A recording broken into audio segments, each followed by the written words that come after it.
Seja bem-vindo a este canal, sou o pesquisador Marcos Lopes. Neste mês de final de junho de 2019, você pode encontrar essa revista nas bancas de jornais, né?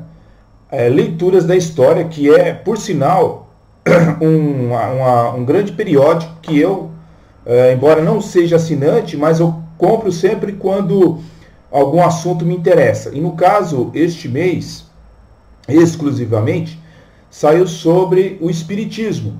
Leituras da História fala sobre os ideais republicanos de Kardec. Como o Espiritismo no Brasil se tornou um arauto do progresso contra a religião oficial e a monarquia do final do século XIX. Então, fala a respeito do espiritismo kardecista, ok? E diz que trouxe um progresso tal ao Brasil, né? Tirando o catolicismo romano como primazia do Brasil.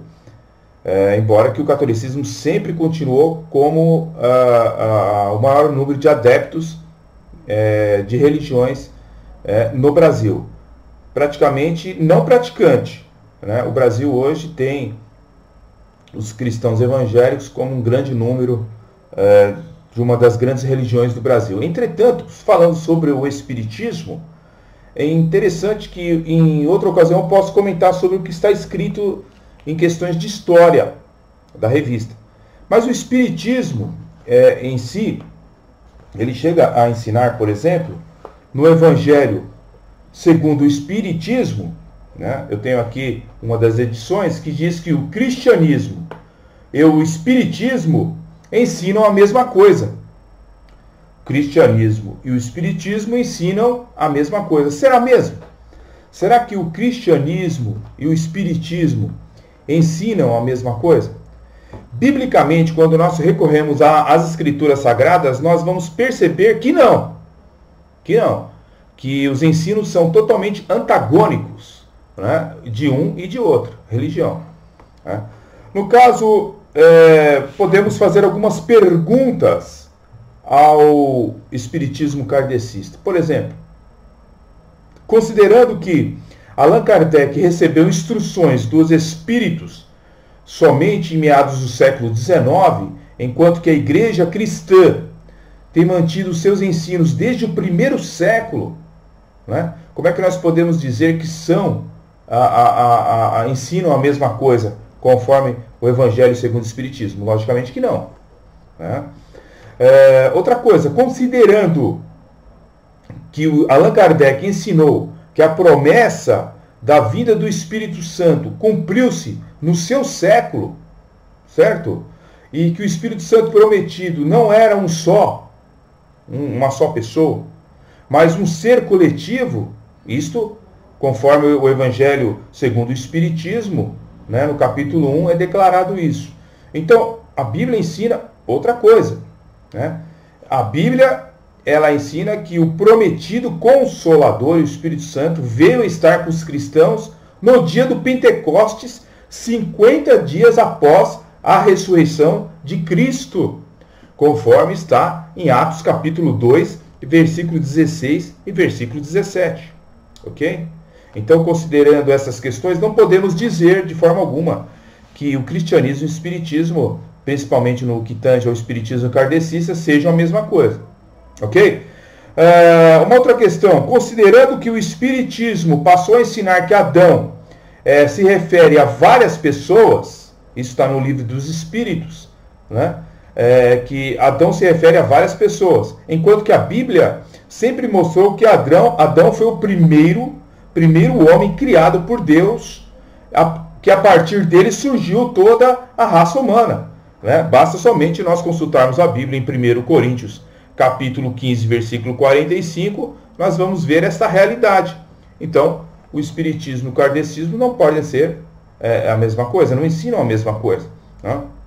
Outra consideração, podemos observar que, de certa forma, considerando que o espiritismo tem insistido em dizer que João Batista foi a reencarnação de Elias, né? Enquanto que o próprio João Batista negou tal crença, conforme nós podemos ver aqui no Evangelho, conforme escreveu São João. Vamos dar uma olhada o que diz a Bíblia, tá? Vamos ver o que diz a palavra de Deus. No Evangelho, conforme escreveu São João, certo? Capítulo 1, versículo 21. Perguntaram, então, para João Batista, e perguntaram-lhe, tu és Elias? E ele disse, não sou. Tu és um profeta? E ele respondeu, não. Ok. Então, o próprio João Batista, ele nega ser, tá, a reencarnação de Elias. É a própria Bíblia que diz no Evangelho de João, capítulo 1, versículo 21. Outra coisa, considerando que o Espiritismo tem sustentado que um espírito, ao manifestar-se numa sessão mediúnica, assume a sua última identidade corpórea, certo? Mas que isso pode trazer o quê? Dúvidas para a pessoa que está ali na sessão mediúnica, né? O espírito, ele pode trazer dúvidas e incertezas, e a gente não vamos saber muitas vezes se ele está mentindo que é tal pessoa, né? Então, veja, isso está escrito no livro, né? O Livro dos Espíritos de Allan Kardec, né? Então, está escrito aqui o seguinte, vamos dar uma olhada? Olha só. Estou aqui com uma edição de bolso, né, edição pequena, sexta edição, dezembro de 2000. Diz aqui na página 42, diz o seguinte: um fato demonstrado pela observação e confirmado pelos próprios espíritos é que os espíritos inferiores apresentam-se muitas vezes com nomes conhecidos e respeitados. Quem pode, portanto, assegurar que os que dizem haver sido Sócrates, Júlio César, Napoleão, Washington, tenham realmente animado esses personagens? Essa dúvida existe entre alguns adeptos bastante fervorosos da doutrina espírita. Admitem a intervenção e a manifestação dos espíritos, mas perguntam que controle podemos ter sobre a sua identidade. Este controle é de fato bastante difícil de realizar. Diz aqui outra parte aqui. Mas a dúvida já não será certamente somente possível quando esse espírito fala de coisas particulares, mas lembra casos familiares que somente o interlocutor conhece. O Allan Kardec, ele diz que, olha, quando o espírito ele vai falar com a sua família, com aqueles da sua família, fica mais fácil de identificar, porque essa pessoa ela conhece a maneira de falar, de pronunciar, etc., daquele pai, daquele ente querido. Mas que existe espíritos que enganam, que mentem, que se apresentam como fossem, por exemplo, personagens famosos. Diz aqui na página 43, quanto aos espíritos que se servem de nomes respeitáveis, logo se traem por sua linguagem, suas máximas. Aquele que se dissesse, por exemplo, ser Fenelon, por exemplo, e ainda que acidentalmente ferisse o bom senso e a moral, mostraria nisso mesmo o seu embuste. Então, espíritos que se apresentam em sessões espíritas, eles podem mentir, né? E a Bíblia diz que os demônios são espíritos enganadores. Está aqui o perigo enorme para quem está envolvido com a doutrina espírita kardecista, né? Prossegue aqui na página 43. Um espírito de categoria de Fenelon pode, portanto, vir em seu lugar. Está vendo? Às vezes mesmo com seu nome, porque idêntico a ele pode substituí-lo, e porque necessitamos de um nome para fixar as nossas ideias. Mas que importa, na verdade, que um espírito seja realmente o de Fenelon? Desde que só diga coisas boas, e não fale senão como faria o próprio Fenelon. É um bom espírito, o nome do qual se apresenta indiferente e nada mais frequentemente do que um meio para a fixação de nossas ideias. Então Allan Kardec disse, olha, o que importa se o espírito mente? Né? Não tem problema se ele traz coisas boas, coisas agradáveis, mas a Bíblia diz que os espíritos, os demônios, são espíritos enganadores. Então, isso é muito perigoso, fazer esse tipo de afirmação. Por fim, é certo que a substituição dos espíritos pode ocasionar uma porção de enganos, resultar em erros e muitas vezes em mistificações. Então existe aqui um grande perigo na doutrina espírita. E a doutrina espírita, os seus ensinos não são como o cristianismo. Tá? Não são como o cristianismo.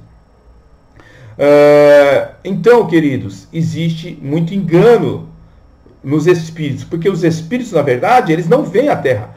Eles são demônios, tá? Que se personificam de pessoas mortas. E isso traz um grande malefício para a pessoa que assim o faz, porque ela está praticando feitiçaria.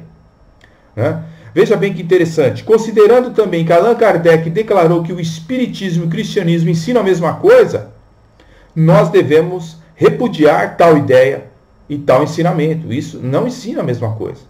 Tá?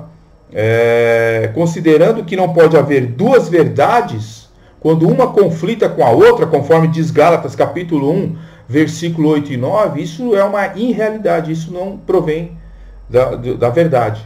Tá? Então também podemos considerar finalmente que a própria literatura espírita reconhece que no cristianismo encontra-se todas as verdades. No cristianismo. Isso está escrito no Evangelho segundo o Espiritismo, capítulo 4.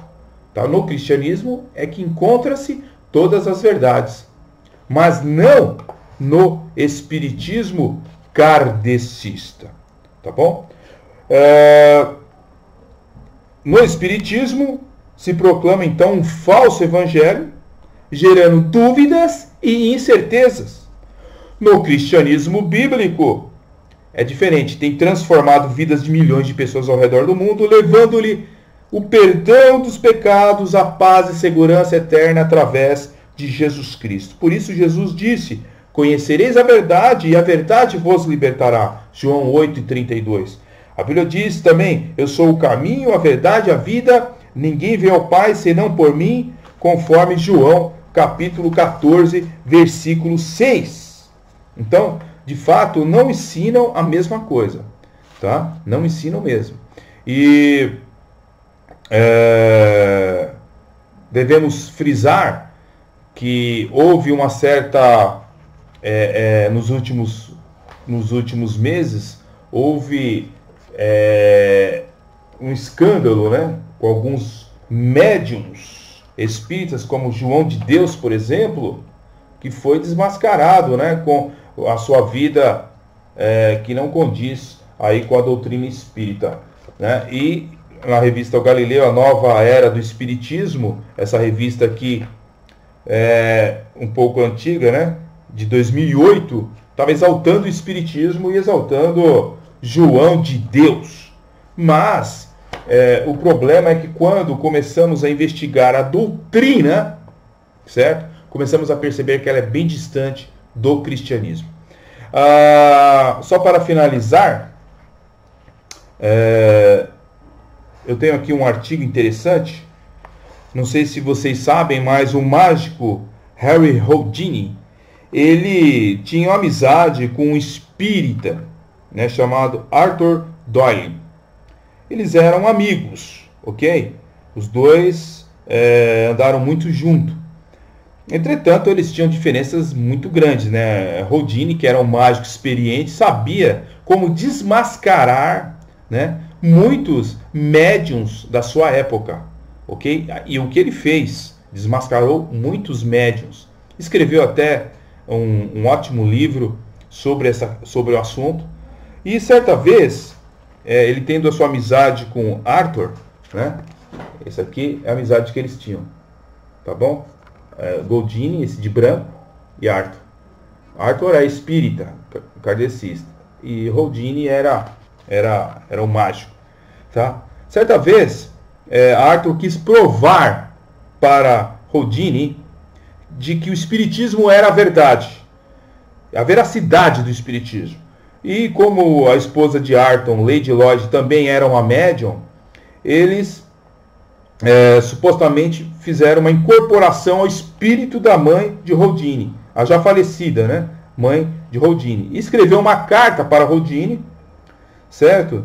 E ele ficou muito impressionado. Houdini ficou muito impressionado. Mas, embora ele tenha ficado impressionado, houve um pequeno detalhe, certo? Que fez com que fosse desmascarado a fraude. E foi observado pelo mágico, que o deixou mais incrédulo ainda. Porque a sua mãe era judia, certo? Era uma judia convicta, não era convertida ao catolicismo romano. Mas, ao trazer a carta do além, havia um desenho de cruz cristão, né? Um símbolo cristão. E está aqui ó, a carta que foi feita através da mediunidade. E você pode observar a cruz aqui, logo no início, a cruz aí, ó. E aí, realmente, Houdini, ele percebeu a fraude. Bem, queridos, a Bíblia diz também, eu vou ler aqui para vocês para nós finalizarmos. Hebreus capítulo 9, versículo 27, diz assim, a palavra de Deus. Tá? 9, 27 diz assim, e aos homens está ordenado morrerem uma vez, vindo depois disso o juízo. Quantas vezes morrem? Se reencarna ou não? Não, a Bíblia não ensina isso. Hebreus 9, 27. E aos homens está ordenado morrerem uma única vez, vindo depois disso o juízo. Então fiquemos com a Bíblia Sagrada, tá? Que ela traz a verdade. E o próprio Allan Kardec reconhece que no cristianismo encontram-se todas as verdades. E essa revista desse mês que está exaltando o espiritismo kardecista, eu vou, em outra ocasião, comentar sobre o que está escrito aqui, mas, de fato, o espiritismo kardecista não é e nunca foi o evangelho de Jesus Cristo, nosso Senhor. Deus abençoe a sua vida, fique na paz. Deixe seus comentários e se quiser se inscrever neste canal, seja bem-vindo. Deus abençoe sua vida. Amém.